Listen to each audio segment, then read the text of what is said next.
Hi hello guys, welcome back to Aadya colourful. ನಾನು Suma. Friends, ಇವತ್ತಿನ ವಿಡಿಯೋದಲ್ಲಿ ಒಂದು ಸ್ನ್ಯಾಕ್ಸ್ ರೆಸಿಪಿನ ನಿಮ್ಮ ಜೊತೆ ಶೇರ್ ಮಾಡ್ಕೊಳ್ತಾ ಇದ್ದೀನಿ. ಗೋಧಿ ಹಿಟ್ಟಿನಿಂದ ಗರಿ ಗರಿಯಾದ ಸ್ನ್ಯಾಕ್ಸು ತಯಾರಿಸಿ ಮಕ್ಕಳಿಗೆ ಕೊಟ್ಟರೆ ಒಂದು ಬಿಡದೆ ತಿಂದು ಮುಗಿಸ್ತಾರೆ ಅಂತ ಹೇಳ್ಬೋದು. ಅಷ್ಟು ರುಚಿಯಾಗಿರುತ್ತೆ, ತುಂಬಾ ಟೇಸ್ಟಿಯಾಗಿ ತುಂಬ ಈಸಿಯಾಗಿ ಮಾಡುವಂತಹ ಒಂದು ರೆಸಿಪಿ ಇದು. ಸೊ ಖಂಡಿತವಾಗ್ಲೂ ಈ ಒಂದು ಈವ್ನಿಂಗ್ ಸ್ನ್ಯಾಕ್ಸನ್ನು ಒಂದ್ಸಲ ತಯಾರಿಸಿ ಹೇಗೆ ಬಂತು ಅಂತ ತಪ್ಪದೆ ಕಾಮೆಂಟ್ ಸೆಕ್ಷನಲ್ಲಿ ತಿಳಿಸಿ ಫ್ರೆಂಡ್ಸ್.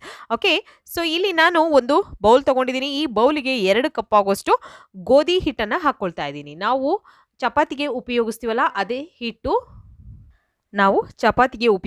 ಅದೇ ಗೋಧಿ ಹಿಟ್ಟು. ಸೊ ಅದನ್ನು ಹಾಕ್ಕೊಳ್ತಾ ಇದ್ದೀನಿ. ರುಚಿಗೆ ತಕ್ಕಷ್ಟು ಉಪ್ಪನ್ನು ಕೂಡ ಹಾಕ್ಕೊಳ್ತಾ ಇದ್ದೀನಿ. ಇವಾಗ ತುಂಬಾ ಟೇಸ್ಟಿಯಾಗಿ ಆಗುತ್ತೆ, ಖಂಡಿತವಾಗ್ಲೂ ಹೆಲ್ತಿಯಾಗಿರುವಂತಹ ಒಂದು ರುಚಿಯಾದ ಒಂದು ಈವ್ನಿಂಗ್ ಸ್ನ್ಯಾಕ್ಸು. ಸೊ ಈಗ ಇದನ್ನು ಮಿಕ್ಸ್ ಮಾಡ್ಕೊಳ್ಳೋಣ. ಬೇಕು ಅಂದರೆ ನೀವು ಮೈದಾ ಹಿಟ್ಟಲ್ಲೂ ಕೂಡ ಈ ಒಂದು ಸ್ನ್ಯಾಕ್ಸನ್ನು ತಯಾರಿಸ್ಕೋಬೋದು ಫ್ರೆಂಡ್ಸ್, ಬೇಕು ಅಂತ ಅಂದರೆ.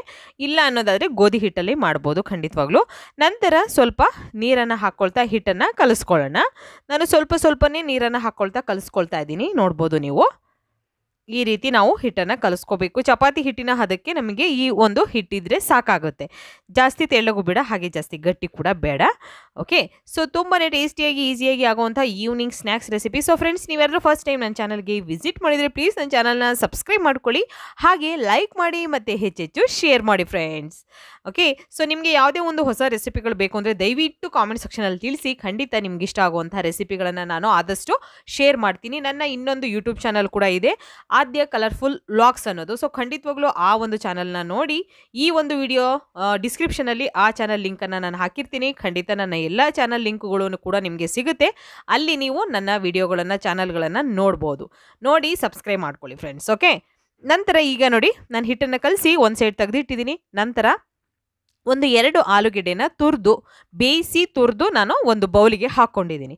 2 ಆಲೂಗೆಡ್ಡೆನ ತೊಗೊಂಡಿದ್ದೀನಿ. ನಂತರ ಒಂದು ಅರ್ಧ ಸ್ಪೂನ್ ಆಗೋಷ್ಟು ಜೀರಿಗೆ ಮತ್ತು ಕರಿಬೇವನ್ನು ಸಣ್ಣದಾಗಿ ಕಟ್ ಮಾಡಿ, ಸುಮಾರು ಒಂದು 10 ಎಲೆಯನ್ನು ತೊಗೊಂಡಿದ್ದೀನಿ. ಇಲ್ಲಿ ಸಣ್ಣದಾಗಿ ಕಟ್ ಮಾಡಿ ಹಾಕ್ಕೊಂಡಿದ್ದೀನಿ.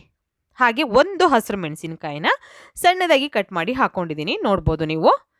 ಮಕ್ಕಳಿಗೆ ಕೊಡೋದಾದರೆ ಖಂಡಿತ ಹಸಿರು ಮೆಣಸಿನಕಾಯಿನ ಸ್ಕಿಪ್ ಮಾಡ್ಬೋದು, ಏನೂ ತೊಂದರೆ ಇಲ್ಲ. ಹಾಗಾಗಿ ಮತ್ತೆ 1 ಸ್ಪೂನ್ ಆಗೋಷ್ಟು ಚಿಲ್ಲಿ ಫ್ಲೇಕ್ಸನ್ನು ಹಾಕ್ಕೊಳ್ತಾ ಇದ್ದೀನಿ. ರೆಡ್ ಚಿಲ್ಲಿ ಫ್ಲೇಕ್ಸನ್ನು ಹಾಕ್ಕೊಳ್ತಾ ಇದ್ದೀನಿ, 1 ಸ್ಪೂನ್ ಆಗುವಷ್ಟು. ಓಕೆ, ಗರಂ ಮಸಾಲ, 1 ಚಿಟಿಕೆಯಷ್ಟು ಗರಂ ಮಸಾಲ. ನಾನು ಯಾವಾಗಲೂ ಕೂಡ ಮಸಾಲೆಗಳನ್ನು ಆದಷ್ಟು ಕಮ್ಮಿನೇ ಉಪಯೋಗಿಸೋದು. ಸೊ ನಿಮಗೆ ಇನ್ನೂ ಸ್ವಲ್ಪ ಮಸಾಲೆಗಳು ಬೇಕು ಅನ್ನೋದಾದರೆ ಖಂಡಿತ ಇದಕ್ಕೆ ಶುಂಠಿ ಬೆಳ್ಳುಳ್ಳಿ ಪೇಸ್ಟನ್ನು ಕೂಡ ಆ್ಯಡ್ ಮಾಡ್ಕೋಬೋದು. ಗರಂ ಮಸಾಲನೂ ಕೂಡ ಸ್ವಲ್ಪ ಜಾಸ್ತಿ ಹಾಕ್ಕೊಳ್ಬೋದು. ನಂತರ ರುಚಿಗೆ ತಕ್ಕಷ್ಟು ಉಪ್ಪನ್ನು ಹಾಕ್ಕೊಳ್ತೀನಿ. ಹಿಟ್ಟಿಗೂ ನಾವು ಉಪ್ಪನ್ನು ಹಾಕಿರ್ತೀವಿ, ಸೊ ಇದಕ್ಕೂ ಕೂಡ ಉಪ್ಪು ನೋಡಿಕೊಂಡು ಉಪಯೋಗಿಸಿ. ನಂತರ ನಾನು ಇಲ್ಲಿ ಈರುಳ್ಳಿಯನ್ನು ಸಣ್ಣದಾಗಿ ಕಟ್ ಮಾಡಿ ಇಟ್ಕೊಂಡಿದ್ದೆ. ಸೊ ಇಲ್ಲಿ ನಾನು ಸುಮಾರು 1 ಈರುಳ್ಳಿ, ದಪ್ಪ ಸೈಜಲ್ಲಿರುವಂಥ 1 ಈರುಳ್ಳಿನ ಸಣ್ಣದಾಗಿ ಕಟ್ ಮಾಡಿ ಹಾಕ್ಕೊಳ್ತಾ ಇದ್ದೀನಿ. ನಂತರ ಈಗ ಕೊತ್ತಂಬರಿ ಸೊಪ್ಪನ್ನು ಕೂಡ ಹಾಕ್ಕೊಳ್ಳೋಣ. ಇಷ್ಟನ್ನು ಹಾಕಿ ನೀಟಾಗಿ ಮಿಕ್ಸ್ ಮಾಡ್ಕೊಳ್ಳೋಣ. ಚೆನ್ನಾಗಿ ಮಿಕ್ಸ್ ಆಗಬೇಕು ಈ ಮಸಾಲೆ ನಮಗೆ. ನೋಡಿ, ಈ ರೀತಿ ನಾನು ಮಿಕ್ಸ್ ಮಾಡ್ಕೊಳ್ತಾ ಇದ್ದೀನಿ. ಹೀಗೆ ಚೆನ್ನಾಗಿ ಮಿಕ್ಸ್ ಆಗಿದೆ. ಹಸಿರು ಮೆಣಸಿನಕಾಯಿ ಬೇಡ ಅಂದರೆ ಖಂಡಿತ ಸ್ಕಿಪ್ ಮಾಡಿ ಫ್ರೆಂಡ್ಸ್, ಏನು ತೊಂದರೆ ಇಲ್ಲ. ಬೇಕು ಅಂದರೆ ನೀವು ಇದಕ್ಕೆ ಅಚ್ಕಾರದ ಪುಡಿ ಕೂಡ ಹಾಕ್ಕೊಳ್ಬೋದು. ಓಕೆ, ಈಗ ಇನ್ನೊಂದು ಬೌಲ್ ತೊಗೊಂಡಿದ್ದೀನಿ. ಬೌಲಿಗೆ ನಾನು ಒಂದು ಅರ್ಧ ಕಪ್ ಆಗುವಷ್ಟು ಗೋಧಿ ಹಿಟ್ಟನ್ನು ಹಾಕ್ಕೊಳ್ತಾ ಇದ್ದೀನಿ. ಗೋಧಿ ಹಿಟ್ಟು ಹಾಕಿದ ನಂತರ ಇದಕ್ಕೆ ಸ್ವಲ್ಪ ಉಪ್ಪನ್ನು ಕೂಡ ಹಾಕ್ಕೊಳ್ಳೋಣ. ನೋಡಿ, ಉಪ್ಪು ಹಾಕ್ಕೊಂಡಿದ್ದೀನಿ. ಸ್ವಲ್ಪ ರುಚಿಗೆ ತಕ್ಕಷ್ಟು ನೋಡಿಕೊಂಡು ಉಪ್ಪನ್ನು ಹಾಕ್ಕೊಳ್ಳಿ. ಮತ್ತು ಇವಾಗ ನೀರು ಹಾಕ್ಕೊಳ್ತಾ ಇದ್ದೀನಿ. ನೀರನ್ನು ಹಾಕಿದ ನಂತರ ನೀಟಾಗಿ ಇದನ್ನು ಮಿಕ್ಸ್ ಮಾಡ್ಕೊಳ್ಳೋಣ ನಾವು. ಹೀಗೆ ನಾನು ಮಿಕ್ಸ್ ಮಾಡ್ಕೊಳ್ತಾ ಇದ್ದೀನಿ. ಈಗ ಇದು ಪೂರ್ತಿ ತೆಳ್ಳಗೆ ಬೇಕು ನಮಗೆ, ಜಾಸ್ತಿ ಗಟ್ಟಿ ಬೇಡ. ತೆಳ್ಳಗೆ ಅಂದರೆ ನಾವು ಬಜ್ಜಿ ಮಾಡಬೇಕಾದ್ರೆ ಹಿಟ್ಟನ್ನು ಹೇಗೆ ಕಲಿಸ್ಕೊಂಡಿರ್ತೀವಲ್ಲ ಆ ರೀತಿ ನಮಗೆ ಈ ಹಿಟ್ಟು ಬೇಕಾಗುತ್ತೆ. ಸ್ವಲ್ಪ ಮೀಡಿಯಮ್ ಆಗಿ ಸ್ವಲ್ಪ ಗಟ್ಟಿ ಇರಲಿ, ಅಂದರೆ ಜಾಸ್ತಿ ತೆಳ್ಳಗೆ ಕೂಡ ಬೇಡ. ರಸಮ್ ಥರ ಬೇಡ, ನೀರು ಥರ ನಾವು ಮಾಡ್ಕೋಬಾರ್ದು. ಸ್ವಲ್ಪ ಗಟ್ಟಿ ಇರಬೇಕು. ಈಗ ಸ್ಪೂನಲ್ಲಿ ನಾನು ತೆಗೆದು ತೋರಿಸ್ತೀನಿ, ಹಾಗಿದ್ರೆ ನಮಗೆ ಸಾಕು, ಕರೆಕ್ಟಾಗಿರುತ್ತೆ. ಸೊ ಇದಕ್ಕೆ ಒಂದು ಸ್ವಲ್ಪ ನಾನು ಕೊತ್ತಂಬರಿ ಸೊಪ್ಪನ್ನು ಹಾಕ್ಕೊಳ್ತಾ ಇದ್ದೀನಿ. ಹಾಗೆ ರೆಡ್ ಚಿಲ್ಲಿ ಫ್ಲೇಕ್ಸನ್ನು ಕೂಡ ಹಾಕ್ಕೊಳ್ಳೋಣ. ನೋಡಿ, ಇವಾಗ ರೆಡ್ ಚಿಲ್ಲಿ ಫ್ಲೇಕ್ಸ್ ಹಾಕ್ಕೊಳ್ತಾ ಇದ್ದೀನಿ ನಾನು, 1 ಸ್ಪೂನ್ ಆಗುವಷ್ಟು. ಈಗ ಇದನ್ನು ಮಿಕ್ಸ್ ಮಾಡ್ಕೊಳ್ಳೋಣ. ಫಸ್ಟು ನೀಟಾಗಿ ಮಿಕ್ಸ್ ಮಾಡ್ಕೊಳ್ತಿದ್ದೀನಿ. ಈ ರೀತಿ ನಾನು ಮಿಕ್ಸ್ ಮಾಡ್ಕೊಳ್ತೀನಿ. ಮಿಕ್ಸ್ ಮಾಡಿದ ನಂತರ ಒಂದು ಸೈಡ್ ಅದನ್ನು ತೆಗೆದಿಟ್ಕೊಂಡ್ಬಿಡೋಣ. ಈಗ ಹಿಟ್ಟು ನೋಡಿ, ನಾನು ಇದನ್ನು ಸುಮಾರು ಒಂದು 5ರಿಂದ 10 ನಿಮಿಷ ನೆನೆಯೋದಕ್ಕೆ ಬಿಟ್ಟಿದ್ದೆ. ಸೊ ಈಗ ಚೆನ್ನಾಗಿ ನೆಂದಿದೆ. ಇದೇ ರೀತಿ ಗಟ್ಟಿಯಾಗಿರಬೇಕು, ಟೈಟ್ ಇರಬೇಕು ಹಿಟ್ಟು, ತೆಳ್ಳಗಿರಬಾರ್ದು. ಈ ರೀತಿ ನಾವು ಈಗ ಹಿಟ್ಟನ್ನು ರೆಡಿ ಮಾಡ್ಕೊಂಡಿದ್ದೀವಿ. ಈಗ ಇದನ್ನು ಲಟ್ಟಿಸ್ಕೋಬೇಕಾಗುತ್ತೆ. ಲಟ್ಟಿಸ್ಬೇಕಾದ್ರೆ ಇದನ್ನು ನಾವು ಜಾಸ್ತಿ ತೆಳ್ಳಗೆ ಲಟ್ಟಿಸ್ಕೋಬಾರ್ದು, ಮೀಡಿಯಮ್ ಆಗಿರಬೇಕು, ಸ್ವಲ್ಪ ದಪ್ಪನೇ ಇರಬೇಕು. ನಾವು ಪಿಜ್ಜಾ ಮಾಡಬೇಕಾದ್ರೆ ಅದರ ಬೇಸನ್ನು ಹೇಗೆ ತಯಾರಿಸ್ಕೊಳ್ತೀವಲ್ವಾ ಅಷ್ಟು ದಪ್ಪ ಇದ್ದರೆ ಸಾಕು. ನೀವು ಜಾಸ್ತಿ ದಪ್ಪ ಆದರೆ ಖಂಡಿತ ಅಷ್ಟು ಚೆನ್ನಾಗಿ ಬರೋದಿಲ್ಲ. ಮೀಡಿಯಮ್ ಆಗಿ ಇರಬೇಕು ಇದು. ಸೊ ನೋಡಿ ನಾನು ಹೇಗೆ ಅದನ್ನು ಲಟ್ಟಿಸ್ಕೊಳ್ತೀನಿ ತೋರಿಸ್ತೀನಿ. ನೋಡಿ ಈ ರೀತಿಯಾಗಿ ಲಟ್ಟಿಸ್ಕೊಳ್ಳೋಣ. ಸೊ ಎಣ್ಣೆಯನ್ನು ಉಪಯೋಗಿಸಿ ಲಟ್ಟಿಸ್ಕೊಳ್ಳೋದಾದರೂ ಖಂಡಿತ ಲಟ್ಟಿಸ್ಕೋಬೋದು, ಅಥವಾ ನೀವು ಹಿಟ್ಟನ್ನು ಹಾಕಿ ಕೂಡ ಲಟ್ಟಿಸ್ಕೋಬೋದು. ಈ ರೀತಿ ಲಟ್ಟಿಸಿದ್ದೀನಿ ನೋಡಿ. ನಂತರ ಇವಾಗ ನಾವು ಮಸಾಲೆ ಮಾಡ್ಕೊಂಡಿದ್ದೀವಲ್ಲ, ಆಲೂಗೆಡ್ಡೆಯ ಒಂದು ಮಸಾಲ ರೆಡಿ ಆಗಿದೆಯಲ್ಲ, ಸೊ ಅದನ್ನು ಇವಾಗ ಮೇಲ್ಗಡೆ ಎಲ್ಲ ನಾನು ಸ್ಪ್ರೆಡ್ ಮಾಡ್ತಾ ಇದ್ದೀನಿ. ಸುತ್ತಲೂ ಕೂಡ ಹಾಕ್ಕೊಳ್ಳೋಣ. ಇವಾಗ ನೋಡಿ ಈ ರೀತಿ ನಾನು ಪೂರ್ತಿಯಾಗಿ ಆಲೂಗೆಡ್ಡೆ ಒಂದು ಪಲ್ಯ ಇತ್ತಲ್ಲ, ಸೊ ಅದನ್ನು ರೆಡಿ ಮಾಡ್ಕೊಂಡಿದ್ದೀವಲ್ವ ಮಸಾಲೆನ, ಅದನ್ನು ಈ ರೀತಿ ಫುಲ್ಲು ಹಾಕ್ಕೋಬೇಕಾಗತ್ತೆ. ಸೊ ತುಂಬಾ ಇಷ್ಟಪಡ್ತಾರೆ ಮಕ್ಕಳಂತೂ. ಗೋಧಿ ಹಿಟ್ಟಿನಿಂದ ಗರಿ ಗರಿಯದ ಸ್ನ್ಯಾಕ್ಸ್ನ ತಯಾರಿಸಿ ಮಕ್ಕಳಿಗೆ ಕೊಟ್ಟರೆ ಒಂದು ಬಿಡದೆ ತಿಂದು ಮುಗಿಸ್ತಾರೆ ಅಂತ ಹೇಳ್ಬೋದು. ಅಷ್ಟು ಟೇಸ್ಟಿ ಇರುತ್ತೆ, ತುಂಬಾ ಗರಿ ಗರಿಯಾಗಿ ಬರುತ್ತೆ ಫ್ರೆಂಡ್ಸ್. ಓಕೆ ನೋಡಿ ಈ ರೀತಿ ಸ್ಪ್ರೆಡ್ ಮಾಡ್ತೀನಿ. ಬೇಕು ಅಂದರೆ ಇದಕ್ಕೆ ನೀವು ಟೊಮೊಟೊ ಕೆಚಪ್ ಕೂಡ ಹಾಕ್ಕೊಳ್ಬೋದು. ಸೊ ನಾನು ಟೊಮೊಟೊ ಕೆಚಪ್ನ ಉಪಯೋಗಿಸಿಲ್ಲ, ನಿಮಗೆ ಬೇಕು ಅಂದರೆ ಖಂಡಿತ ಹಾಕ್ಕೊಳ್ಳಿ. ಈಗ ಈ ರೀತಿ ಕಟ್ ಮಾಡ್ಕೊಳ್ಳಿ. ಪಿಜ್ಜಾ ಕಟರಲ್ಲಿ ನಾನು ಕಟ್ ಮಾಡ್ಕೊಳ್ತಿದ್ದೀನಿ. ಪಿಜ್ಜಾ ಕಟರ್ ಇದ್ದರೆ ಉಪಯೋಗಿಸಿ, ಇಲ್ಲ ಅನ್ನೋದಾದರೆ ಚಾಕುವಿನ ಸಹಾಯದಿಂದ ಕೂಡ ನೀವು ಕಟ್ ಮಾಡ್ಕೋಬೋದು.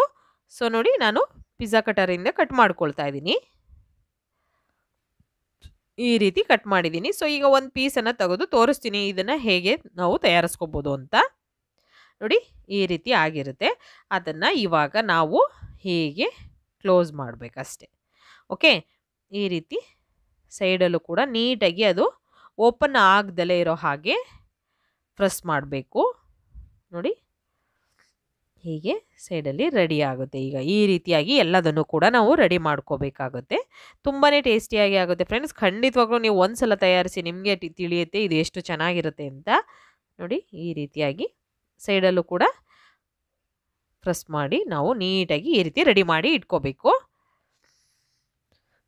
ಈಗ ಈ ರೀತಿ ರೆಡಿಯಾಗಿ ಇಟ್ಟಿದ್ದೀನಿ. ಸೊ ಎಣ್ಣೆ ಕೂಡ ಕಾಯೋದಕ್ಕೆ ಆಲ್ರೆಡಿ ಇಟ್ಟಿದ್ದೀನಿ. ಮೀಡಿಯಮ್ ಆಗಿ ಎಣ್ಣೆ ಕಾಯಲಿ ಅಂತ ಸೈಡಲ್ಲಿ ಇಟ್ಕೊಂಡಿದ್ದೀನಿ. ಈಗ ಒಂದೊಂದನ್ನೇ ತಗೊಂಡು ನಾವು ಹಿಟ್ಟನ್ನು ಕಲಸಿದ್ದೀವಲ್ಲ, ಸೊ ಆ ಒಂದು ಹಿಟ್ಟಿನಲ್ಲಿ ಅದನ್ನು ಡಿಪ್ ಮಾಡಿ ಈ ರೀತಿಯಾಗಿ ಡಿಪ್ ಮಾಡಿ ನಾವು ಎಣ್ಣೆಗೆ ಹಾಕ್ಕೊಳ್ಬೇಕು. ಈಗ ನೋಡಿ ಎಣ್ಣೆ ಮೀಡಿಯಮ್ ಆಗಿ ಕಾದಿದೆ. ಸೊ ಈ ರೀತಿ ಸ್ನ್ಯಾಕ್ಸನ್ನು ಅದಕ್ಕೆ 1 by 1 ಹಾಕ್ಕೊಳ್ಳೋಣ. ಹೀಗೆ ನಾನು ಹಾಕ್ಕೊಳ್ತಾ ಇದ್ದೀನಿ. ಖಂಡಿತವಾಗ್ಲೂ ತುಂಬ ಚೆನ್ನಾಗಿರುತ್ತೆ. ಗೋಧಿ ಹಿಟ್ಟಿನಿಂದ ಮಾಡುವಂಥ ಗರಿ ಗರಿಯಾದ ಸ್ನ್ಯಾಕ್ಸು ಒಂದು ಸಲ ತಯಾರಿಸಿ ಮಕ್ಳಿಗೆ ಕೊಟ್ಟರೆ ನೀವು ಮಕ್ಕಳಂತೂ ಒಂದು ಬಿಡದೆ ತಿಂತಾರೆ. ಅಷ್ಟು ಚೆನ್ನಾಗಿರುತ್ತೆ, ಖಂಡಿತವಾಗ್ಲೂ ಚೆನ್ನಾಗಿರುತ್ತೆ ಇದು. ಮತ್ತು ಇದನ್ನು ನೀವು 3 ರಿಂದ 4 ದಿನದವರೆಗೂ ಸ್ಟೋರ್ ಮಾಡಿ ಕೂಡ ಇಡ್ಬೋದು. ಅಷ್ಟೇ ಕ್ರಿಸ್ಪಿಯಾಗಿರುತ್ತೆ, ಯಾವುದೇ ರೀತಿ ಮೆತ್ತಗಾಗೋ ಚಾನ್ಸಸ್ ಇರಲ್ಲ, ತುಂಬ ಚೆನ್ನಾಗಿರುತ್ತೆ. ಸೊ ನೋಡಿ ಕಲರ್ ಚೇಂಜ್ ಆಗಬೇಕು, ಸ್ವಲ್ಪ ಸ್ವಲ್ಪ ಕಲರ್ ಚೇಂಜ್ ಆಗ್ತಾ ಇದೆಯಲ್ಲ, ಹಾಗೆ ನಾವು ಇದನ್ನು ಟರ್ನ್ ಮಾಡಿ ಎರಡೂ ಸೈಡ್ ಕೂಡ ಸ್ವಲ್ಪ ಹೊತ್ತು ನಾವು ಇದನ್ನು ಫ್ರೈ ಮಾಡ್ಕೋಬೇಕು. ನೋಡ್ಬೋದು ನೀವು ಈ ರೀತಿ ಕಲರ್ ಚೇಂಜ್ ಆಗಬೇಕು. ಕಲರ್ ಚೇಂಜ್ ಆಗೋವರೆಗೆ ನಾವು ಫ್ರೈ ಮಾಡ್ಕೋಬೇಕು. ಸೊ ಈಗ ನಿಧಾನವಾಗಿ ಒಂದು ಟಿಶ್ಯೂ ಮೇಲೆ ತೆಗೆದಿಟ್ಕೊಂಡ್ಬಿಡೋಣ. ತುಂಬಾ ರುಚಿಯಾಗಿರುವಂತಹ ಗೋಧಿ ಹಿಟ್ಟಿನಿಂದ ಮಾಡಿರುವಂತಹ ರುಚಿಯಾದ ಈವ್ನಿಂಗ್ ಸ್ನ್ಯಾಕ್ಸ್ ರೆಸಿಪಿ. ಸೊ ಖಂಡಿತವಾಗ್ಲೂ ನಿಮಗೆ ಸ್ವಲ್ಪನಾದರೂ ಈ ಒಂದು ರೆಸಿಪಿ ಇಷ್ಟ ಆಗಿದ್ರೆ ಚಾನಲ್ನ ಸಬ್ಸ್ಕ್ರೈಬ್ ಮಾಡ್ಕೊಳ್ಳಿ ಫ್ರೆಂಡ್ಸ್. ಹಾಗೆ ಲೈಕ್ ಮಾಡಿ ಮತ್ತು ಹೆಚ್ಚೆಚ್ಚು ಶೇರ್ ಮಾಡ್ತೀರಾ ಅಂತ ಭಾವಿಸ್ತೀನಿ. ಓಕೆ ಗರಿ ಗರಿಯಾಗಿರುವಂತಹ ಒಂದು ಗೋಧಿ ಹಿಟ್ಟಿನ ಸ್ನ್ಯಾಕ್ಸು, ಈಸಿ ಈವ್ನಿಂಗ್ ಸ್ನ್ಯಾಕ್ಸ್ ರೆಡಿಯಾಗಿದೆ. ನೀವು ಕೂಡ ಟ್ರೈ ಮಾಡಿ, ಹೇಗೆ ಬಂತು ಅಂತ ತಪ್ಪದೆ ಕಾಮೆಂಟ್ ಸೆಕ್ಷನಲ್ಲಿ ತಿಳಿಸಿ. ಓಕೆ ಸೊ ಇವತ್ತಿನ ವಿಡಿಯೋ ಇಲ್ಲಿಗೆ ಮುಗಿಸ್ತಾ ಇದ್ದೀನಿ ನಾನು. ಮತ್ತೆ ಇನ್ನೊಂದು ಹೊಸ ವಿಡಿಯೋ ಜೊತೆಗೆ ಬರ್ತೀನಿ. ಅಲ್ಲಿವರೆಗೂ take care, bye, see you.